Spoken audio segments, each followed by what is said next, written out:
Hello, good morning. It's Monica from Life is Art, and this is the Friday 10 a.m. live at the Journey to Bali online crop, and we are going to be looking at paper, embossing, and inking. Not that that's anything new, because that's what we did yesterday, but we're going to be looking at different techniques that we can use with paper, embossing, and inking.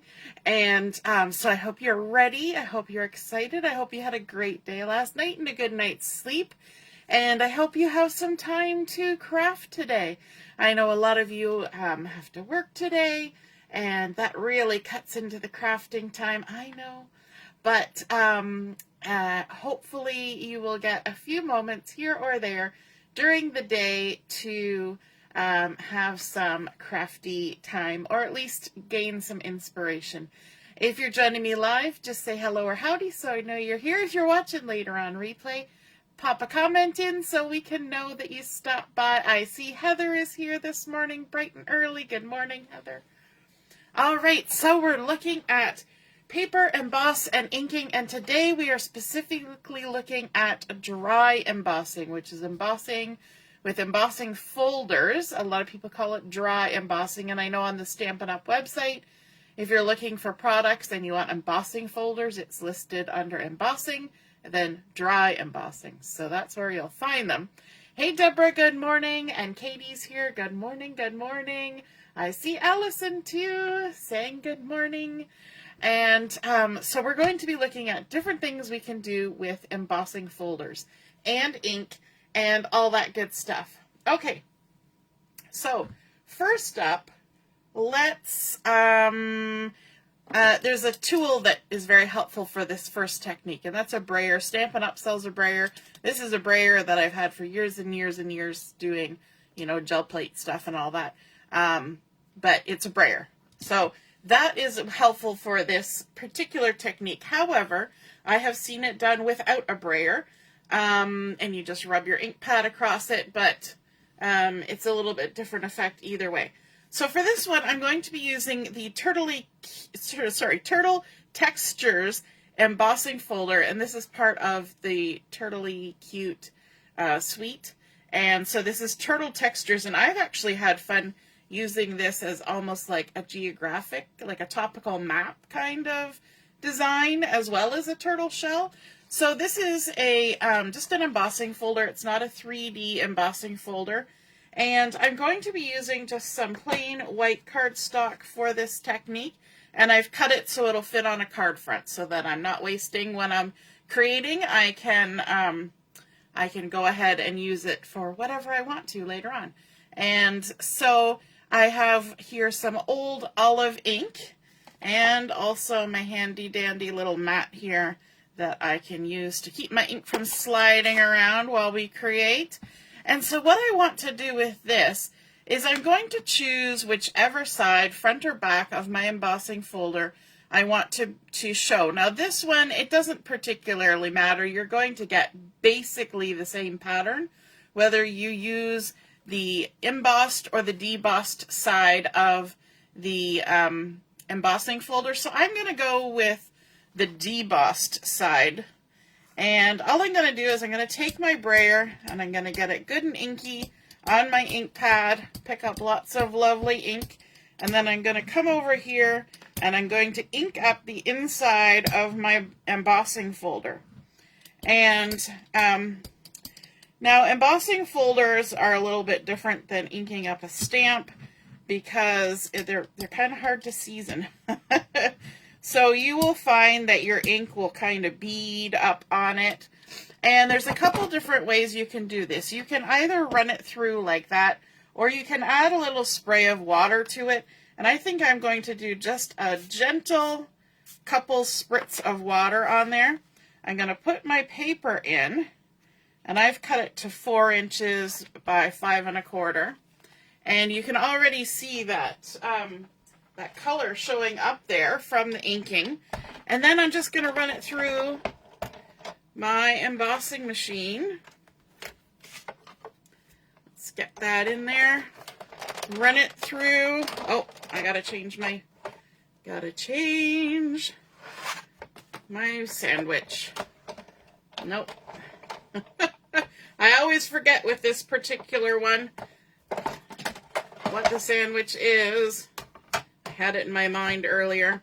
And one tip that I definitely like to share with embossing folders is the embossing folder is hinged.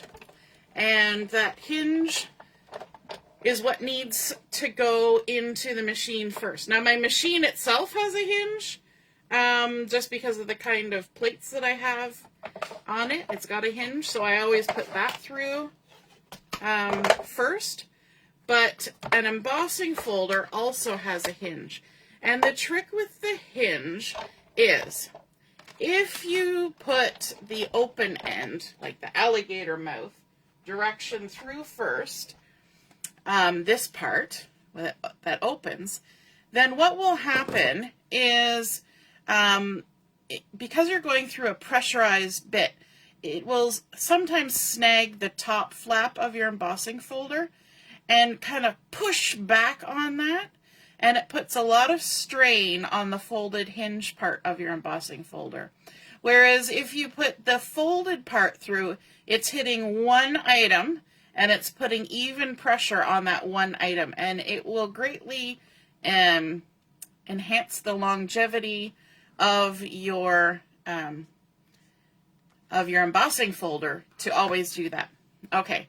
Now, this one didn't do a very solid job of this because there was a lot of beading going on with my ink, but you can see how the ink went down. It also shifted while I was mucking around with my sandwich, so it's a little bit off.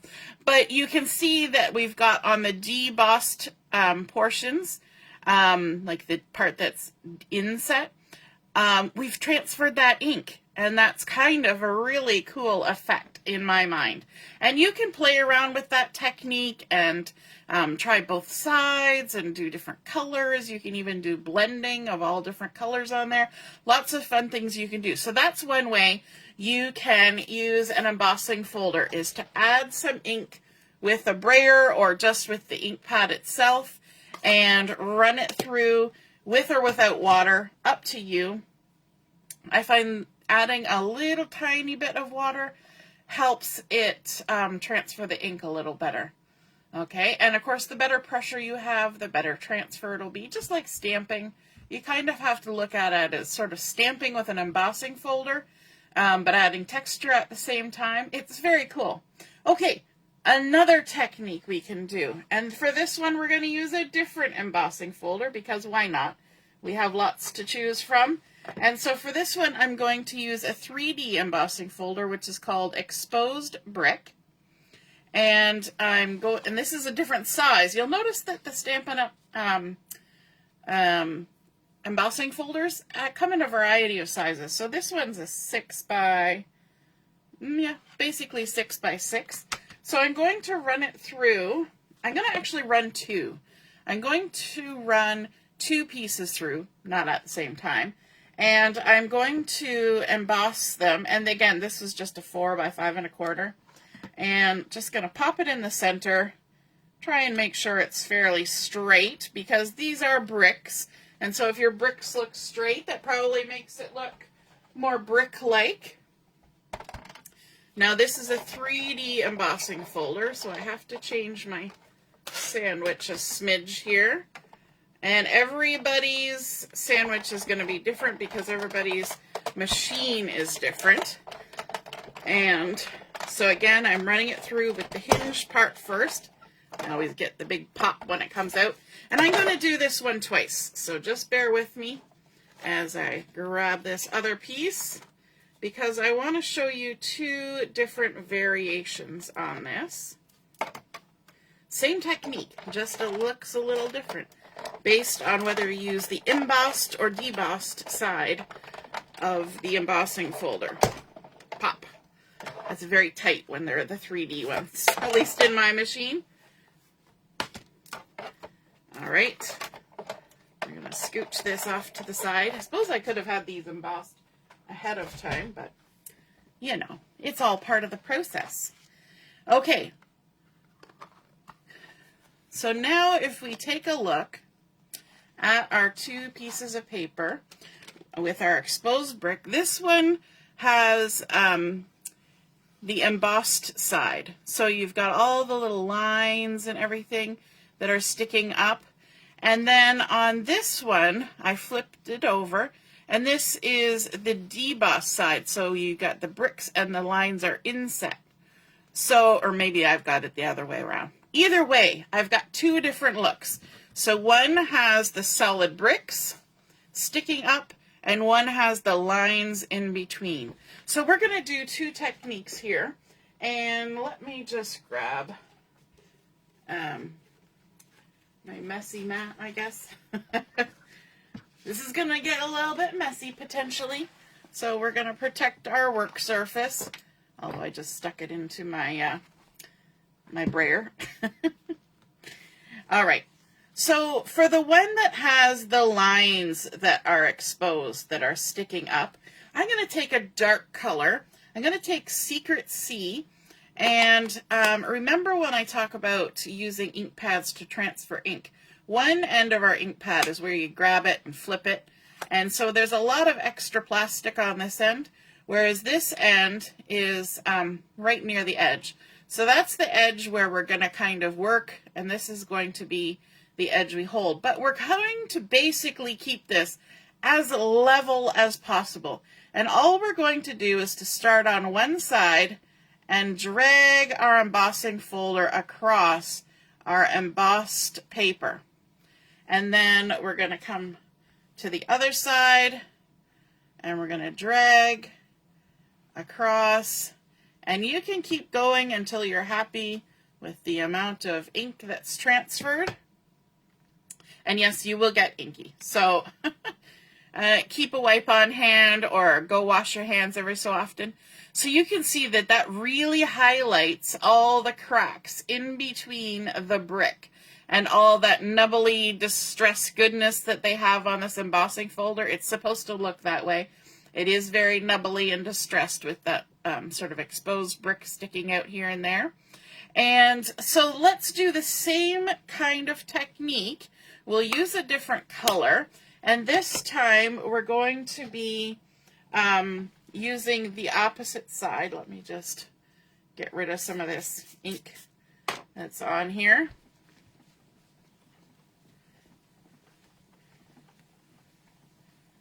There we go. Hopefully it's dryish. Feels dry. And I'm going to use sort of a traditional reddish bricky color. I'm going to use Cherry Cobbler. And this time we're using the other side of the paper where we have solid bricks, not just the lines in between. And we're going to do the same technique. I'm just going to, because the paper kind of curls when it goes through the machine, I don't want it, there we go. I don't want the edges sticking up funny. You're going to do the same thing. Keep it as level as possible and drag it from side to side like that. And it's amazing with these foam ink pads how much ink transfers. But there you go. And because I'm going horizontally, it kind of runs along the same lines as the brick. And so, you know, you get that sort of texture going sideways, and that's okay. You can overlap if you want. I got a little bit of overlap. And you can go as many times as you want to create the amount of ink you want. But you can see the difference between adding ink on the embossed versus the debossed side. So it just depends on the look that you want. You're obviously going to get more ink on this one because there's more raised surfaces for that ink pad to touch and to transfer ink. But very cool looks. This would be fun for a Christmas card, I think, right? You kind of have that traditional red brick chimney fireplace kind of look, and I think that would be gorgeous. But you know, you can mix and match and find all sorts of different colors for that. And you can even do some ink blending on there and create different colors as well. All right, so let's clean this up a little bit. And we're going to move to another embossing folder because, again, we have variety. So we might as well use a variety. Good morning, Diane. Nice to see you're watching. And Ellie's here too. And Laura, good morning, good morning. I'm just checking to see all the ones I missed. Allison, yep. Alrighty. So we're going to use the So Swirly embossing folder for this next one, but we're going to make a little bit of a change. Instead of using cardstock in our embossing folder, we're going to use some designer series paper, and I've chosen a piece from the Full of Life collection, and it's got this fun variegated wash of color across it. And the back side is this fun pattern, but I want to use this side. And let me just take a look here. Yes. So I'm actually going to stamp this, or emboss it on, I want to have my, this is the front of the embossing folder where the symbol is, and I'm pretty sure that's the embossed side. This side is the debossed, and I want the debossed pattern on this variegated designer series paper. So I've flipped it over and put my paper in this way because I want maximum amount of coverage for what I'm doing next. Now, let me see. Do I just run this through like that? No, I don't. Do I run it through like this? Nope. It's always fun to figure this out. Let's flip.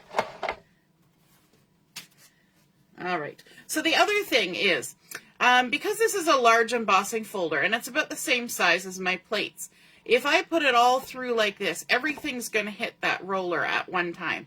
But if I push my embossing folder back a little bit and I put my bottom plate and then my top plate and then my embossing folder is a little bit set back, that will allow the these pieces, the plates, to squish together a bit before you get to the embossing folder, and that's going to be a little easier when it hits the roller. It'll roll more smoothly through than if they all hit at one time. Now I'm embossing the full 6x6 piece, but of course I can cut it down after I've done the embossing. When these extra flaps are sticking out, I have to kind of move my machine because I have things stored on that side of my desk off to the right.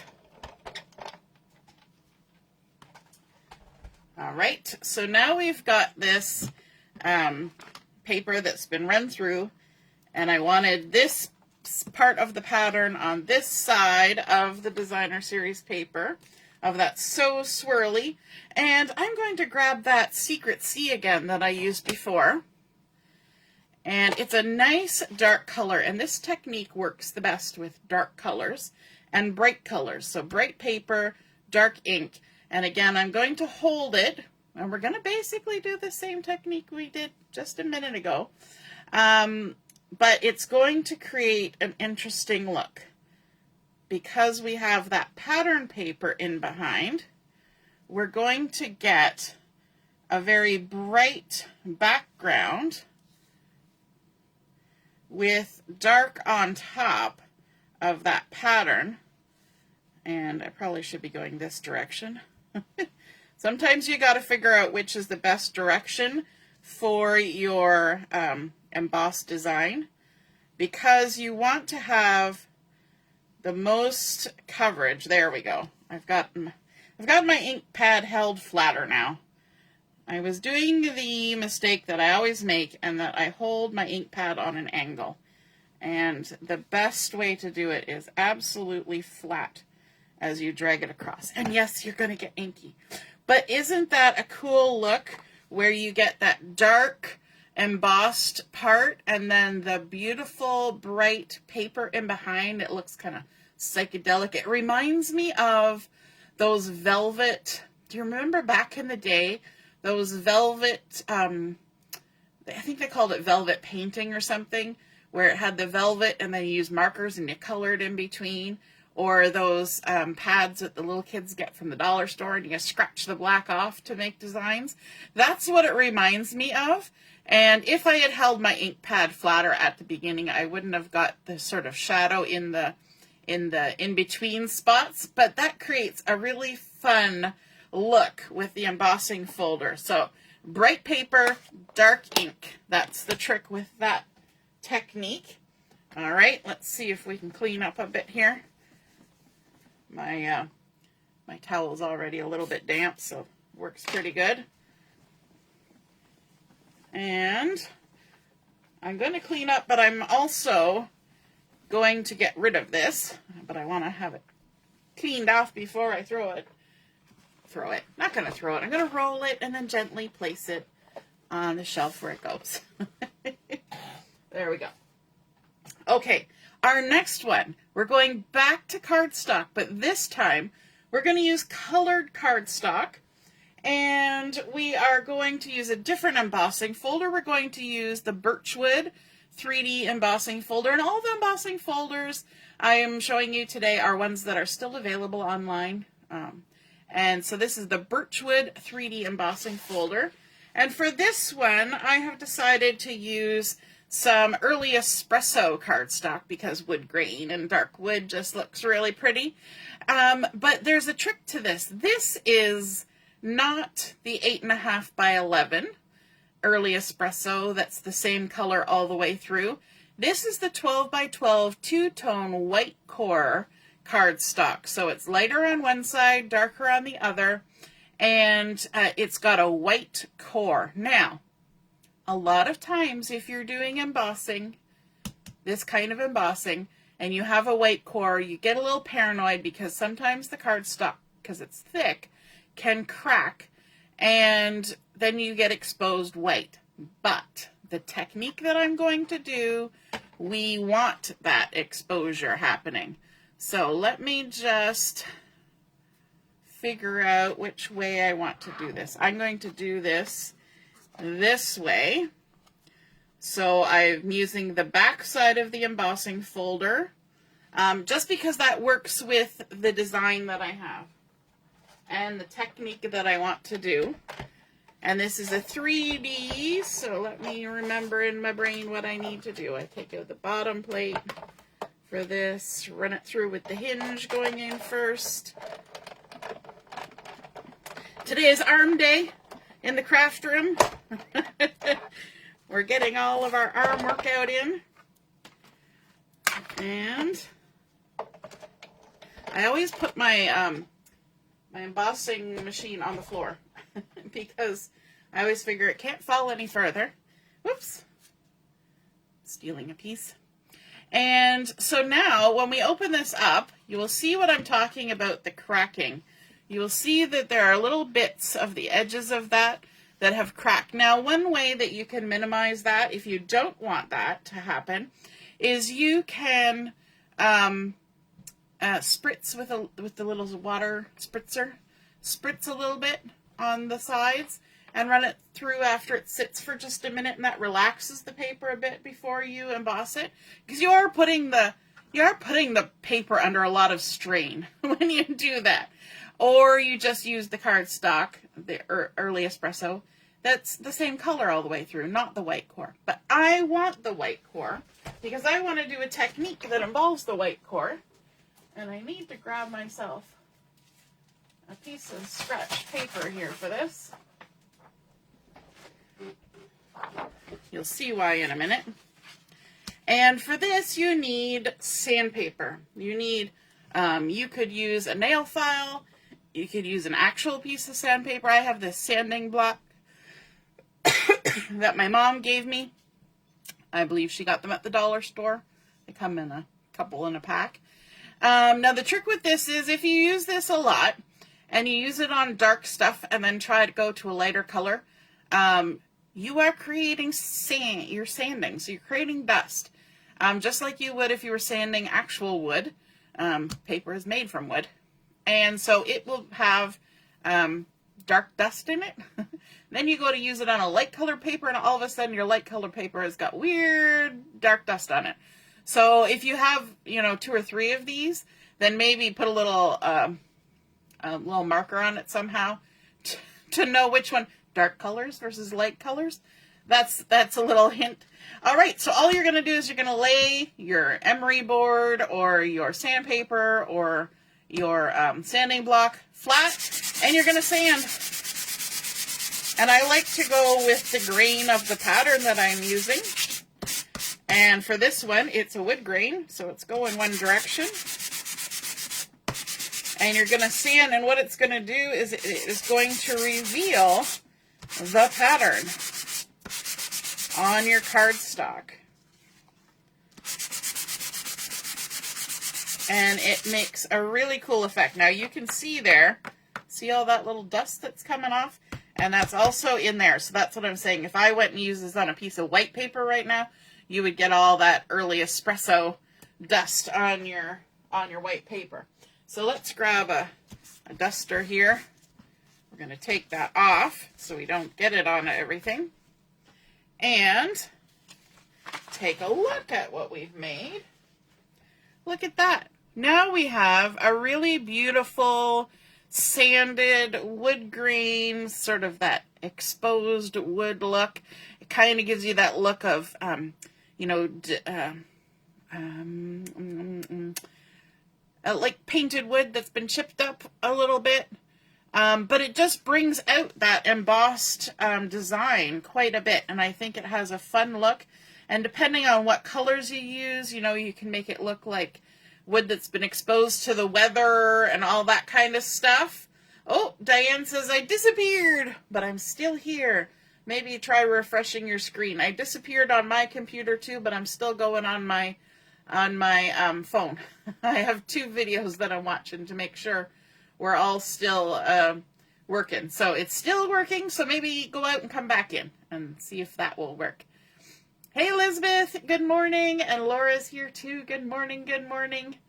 All right, so that is another technique where we use that 2-tone white core cardstock and we emboss and we sand. And that's not particular to a wood grain pattern, although it looks gorgeous on a wood grain. You can do that with any embossed design. All right, so our next one that we're going to be using is the Dotted Circles 3D embossing folder. And this one we're going to be using pattern paper again. And I'm going to be using one of the patterns from the Full of Life collection again. And this one I think was just made for each other. We've got these dotted circles and concentric rings, and we've got this gorgeous starburst pattern. And so what I want to do is pop that in and have that center of my starburst line up with the center of my circles. Does it have to be these 2 patterns? No, it doesn't.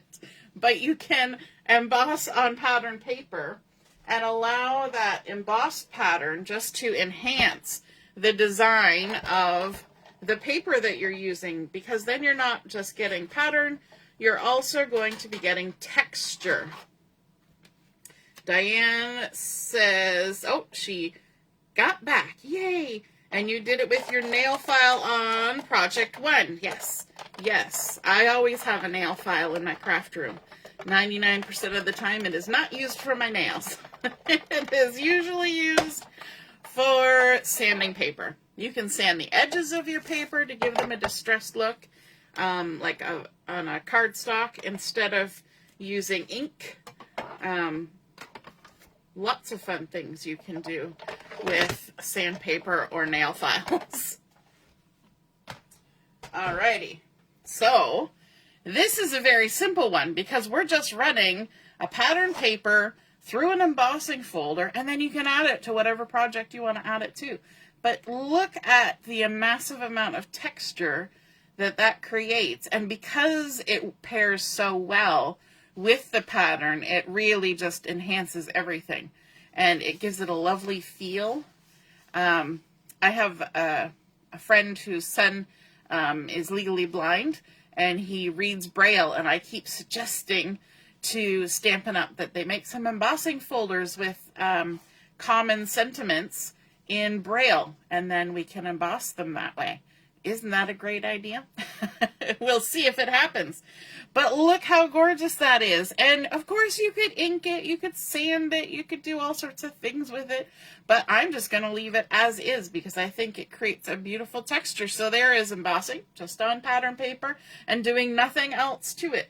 Now, our last technique that we're going to do today, we're going to use the Forever Plaid 3D embossing folder. And for this one, I'm actually going to do a little bit of work ahead of time. And I'm going to bring in some Designer Series paper, and this is brand new, just hit the market on the 3rd. Was that yesterday? No, the day before yesterday, Wednesday. And this is the Traditions of Christmas paper that's got lovely gold foiling in it. I'm also going to use a piece of white willow cardstock, and I just cut it so it would match my paper. It's 4 1/4 by 6 3/8. There's no reason for it other than I made my life easy and I cut 2 by 2 squares. That's it. That's as technical as this has gotten. So I cut 2 by 2 squares, and I'm going to go ahead and just attach these to my paper. First, I'm going to set them on there because I want to have them spaced out so that there's a little bit of white in between. And the easiest way to do that, as everybody knows, is to space them out before you stick them down. Because inevitably, if you start sticking them down, you're going to get to the end and realize you've not left enough space. So I'm using both the front and back sides of a couple of these patterns. I just wanted a nice little variation in what was going on there. So we're just making a little grid pattern. Lots of beautiful florals and poinsettias with gold foiling in this collection, and then lovely patterns in the background as well. All right, how did we have this? Did we have it like that? No, we had it like that. That's how we had it. Okay, so let's kind of line these up. I'm going to leave a little rim of the white showing around the outside. Like that, kind of creating a little bit of a patchwork look.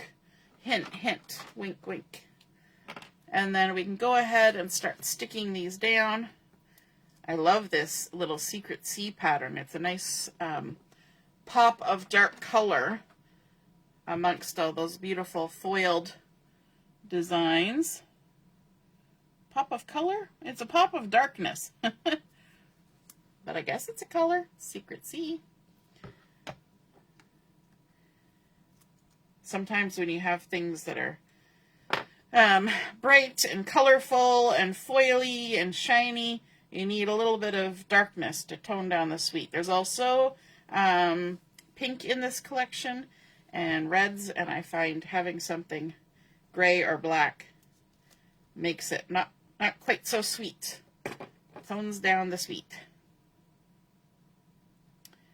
Alrighty, piece number 2 going on. I'm using my tweezers to help because the tweezers take up less space than my fingers.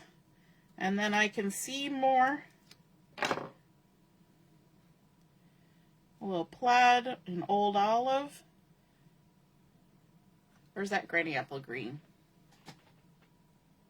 No, it's old olive. My first instinct was correct. Yep, there's beautiful colors in here. There's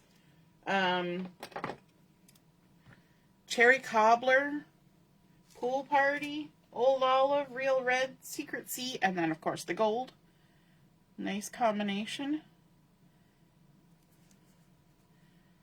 First time using this pattern, ooh, or this collection.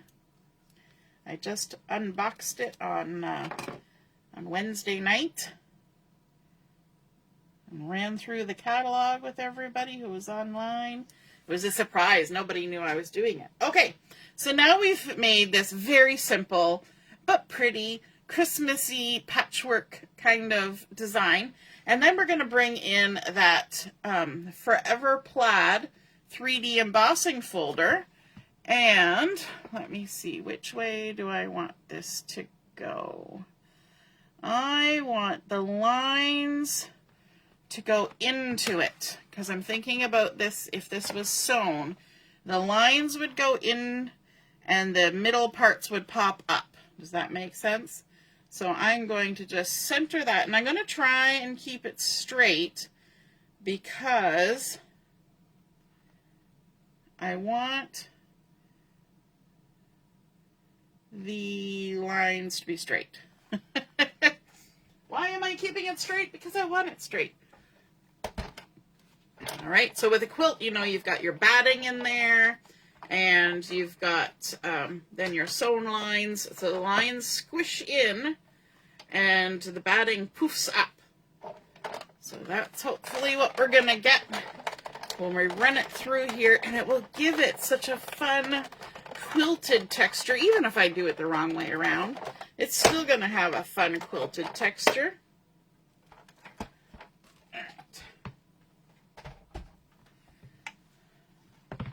Now, for the reveal. Ooh, isn't that fun? And I don't know if you can see it on camera as well as I can see it in person. I know there's a lot of pattern going on here, but in person, it just gives it that quilted look. It just brings out all the fun softness and warmth that you experience with a homemade quilt, you know? And I think that's really fun, especially this time of year, now that we're into sweater weather. Even somebody on the news this morning on the radio said sweater weather, because in Toronto it's cool and we're going to get really strong winds today. So that was our final example. So let's run through, again, all the things that we have done today. So we took our Turtle Textures embossing folder, and we inked it up with the brayer and created this. It gave it a little spritz of water. Then we had our exposed brick embossing folder right here, and we ran that through 2 times so that we could play with both sides of the design. And we got the 2 different variations using Secret Sea and Cherry Cobbler. One has the lines, one has the bricks. Very cool. Sometimes you just have to think about what embossing folder you're using and the look that you want to create, right? Then we ran through our Swirly embossing folder. I've got a pile of stuff here. So just putting it all back together as we discuss it. And here we used ink again, running our ink pad across, but we used Designer Series paper in a bright color underneath to create this beautiful swirly design. And then we had our Birch Wood 3D embossing folder, and we ran that through using the 2-tone white core cardstock in early Espresso, and then took our sanding block and sanded the pattern that came out, exposing that white core. I know some people get a little antsy about the white core. They're not sure what to do with it, but sanding is one of those things that really, really works well with that white core. And then we ran through our 3 dotted circles embossing folder, and we ran that through with some of the Full of Life Designer Series paper and created this gorgeous texture that just works so well together with the pattern. But again, it works on just about any paper. You could put plain cardstock through and still get a fun look. But this technique was combining pattern with texture of an embossing folder. So that was our 3rd one. And then our final one was a little bit more involved, and that was using the Forever Plaid 3D embossing folder and using some Designer Series paper, making ourselves a little quilted look, and then running it through and getting that beautiful texture on there. I just want to keep feeling that. So there are all of our techniques using paper, emboss, and ink, just like we did yesterday, using the same 3 kinds of things. And look at all the different things we can do with paper, emboss, and ink, specifically dry embossing today. All right, I hope you feel inspired. I hope you dig out those embossing folders and come up with some ideas of things that you would like to create. And then, of course, all these things that we've just made can be turned into projects. So I hope you enjoyed that. I hope you feel inspired, and I hope you guys try to include some of these on your projects this weekend if you can. All right, have a wonderful rest of your day. We will be on at 11:30 for Chat and Craft. We'll see you then. Toodaloo. Bye.